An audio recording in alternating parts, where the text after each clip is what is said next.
ఈ టైటిల్ చూస్తే చాలు చైనాపై ప్రపంచవ్యాప్తంగా ఎంతటి ఆగ్రహం పెల్లుబుకుతుందో చెప్పడానికి. మానవాళి మనుగడకే సవాలు విసురుతోన్న ఈ సూక్ష్మజీవి ప్రపంచంలో మొట్టమొదటిగా వెలుగు చూసింది చైనాలోని వుహాన్ నగరంలో. ఆ తర్వాతే అది అన్ని దేశాలను చుట్టుముట్టింది. కోట్లాది ప్రజలను లాక్డౌన్ చేసి పారేసింది. కోట్లాది మందిని ఇళ్లకే పరిమితం చేసింది.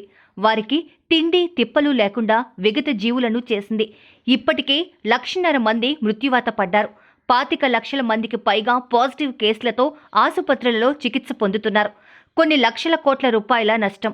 ఆర్థిక నష్టం సంగతి పక్కన పెడితే ఎన్ని వేల కుటుంబాలు తమ పిల్లలను, భార్యలను, భర్తలను, తల్లిదండ్రులను కోల్పోయాయి. ఇంకెంతమంది దీని బారిన పడాలి? ఈ రాకాసి జీవికి అడ్డుకట్ట ఎప్పుడు, ఎక్కడ?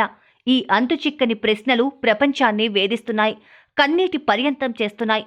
దీంతో డ్రాగన్ కంట్రీపై ఆవేశం, ఆగ్రహం పెల్లుబుకుతోంది. తాజాగా చైనాపై ఎంతటి కోపం, కసి, బాధ, ఆవేదన, ఆగ్రహం, కడుపు మంట ఉందో జర్మనీలోని టాప్ న్యూస్ పేపర్గా, మీడియా సంస్థగా నిలిచిన బిల్డ్ రాసిన ఆర్టికల్ చదివితే అర్థమవుతుంది. ఆ పేపర్ చీఫ్ ఎడిటర్ ఏకంగా చైనా అధ్యక్షుడు జిన్పింగ్ ని టార్గెట్ చేస్తూ ఓ భారీ ఎడిటోరియల్ లేఖ రాశారు. ఇది ఇప్పుడు యూరప్ వ్యాప్తంగా సంచలనం రేపుతోంది, ప్రకంపనలు సృష్టిస్తోంది. ఎక్కడ చూసినా ఈ లేఖ గురించే చర్చించుకుంటున్నారు.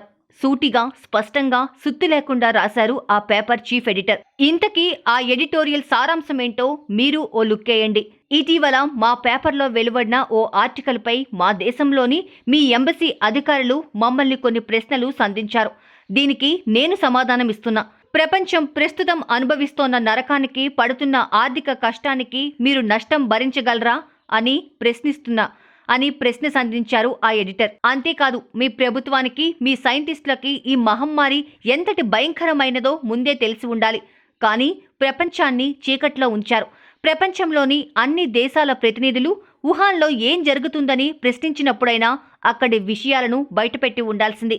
కానీ మీ ఆభిజత్యం, మీ గర్వంతో దానిని గుప్పిట మూసిపెట్టి ఉంచారు. మీ జాతి అతిశయం కోసం చేసిన ఈ చర్య ఎంతటి విపత్కర పరిస్థితులను సృష్టించిందో చూస్తూనే ఉన్నాం.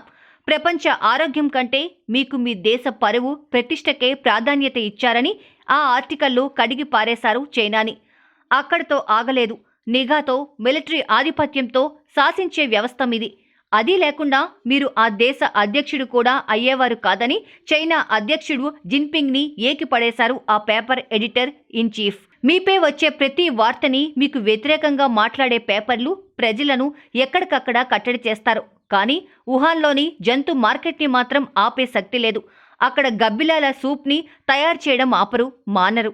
ప్రపంచానికి ఇన్ని తిప్పలు పెడుతోన్న జంతు మార్కెట్ గురించి బయటికి చిన్న విషయం కూడా పొక్కనీయరు.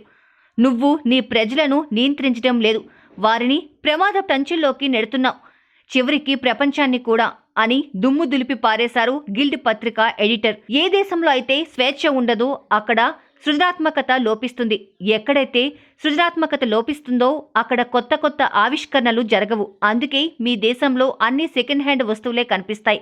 పక్క దేశాలలోని ఆవిష్కరణలను మీవుగా సొంతం చేసుకొని వాటికి డూప్లికేట్ తయారు చేస్తారు. మేధోపరమైన హక్కులను దొంగిలించి వాటితో వస్తువులను తయారు చేసి ఇతర దేశాలకు ఎగుమతి చేయడం మీకు అలవాటు. ఇదంతా మీ స్వేచ్ఛా రాహిత్యం వల్లనే సంభవిస్తోందని తన ఆక్రోశాన్ని, ఆగ్రహాన్ని ప్రదర్శించారు జర్మనీ పేపర్ ఎడిటర్. ఎగుమతి దేశంగా కీర్తి ప్రతిష్టలు అందుకున్న మీ దేశం ప్రపంచానికి ఎగుమతి చేసిన అతిపెద్ద బహుమతి కరోనా.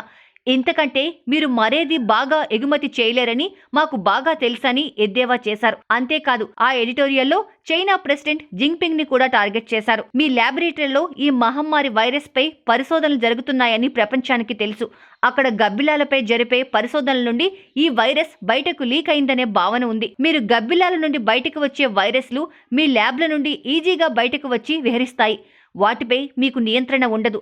వీటికంటే మీ రాజకీయ శత్రువుల కోసం మీరు ఏర్పాటు చేసిన జైలు గోడలు చాలా గట్టిగా, దృఢంగా ఉంటాయి. వాటి నుండి ఎవరూ తప్పించుకుని బయటకు రాలేరు అని బాంబు పేల్చారు. ఇలా తూటాల లాంటి వ్యాఖ్యలతో ఆ ఎడిటోరియల్ అంతా నిండిపోయింది. ఇదే ఇప్పుడు హాట్ టాపిక్ గా మారుతోంది. ఈ ఎడిటోరియల్ ఇప్పుడు యూరప్ అంతటా వైరల్ అవుతోంది. చైనాని ఇంతగా నిగ్గదీసి అడగడంలో ఎలాంటి తప్పు లేదని అభిప్రాయపడుతున్నారు అన్ని దేశాలు. ఆ ఎడిటర్కి హ్యాట్స్ ఆఫ్ చెబుతున్నారు. ఈ ఎడిటోరియల్లో సదరు ఎడిటర్ చైనాలోని కమ్యూనిస్ట్ పార్టీ వ్యవస్థ, దాని ఆధిపత్యం, ప్రజాస్వామ్యం లోపించడం, అక్కడి మీడియాపై నియంత్రణ, నిఘా వ్యవస్థతో పాటు జంతు మార్కెట్, ల్యాబొరేటరీలో సరైన రక్షణ లేకపోవడం వంటి అన్ని అంశాలను ప్రస్తావించారు. దీంతో ఈ ఆర్టికల్ ఇప్పుడు సంచలనంగా మారుతోంది. దీనికి చైనా ఎలాంటి జవాబు ఇస్తుందో చూడాలి. నమస్కారం అండి, నేను మీ Shivathmika Rajasekhar. Please subscribe to Mirror TV. Hi everybody, this is Tarun. Please subscribe to Mirror TV.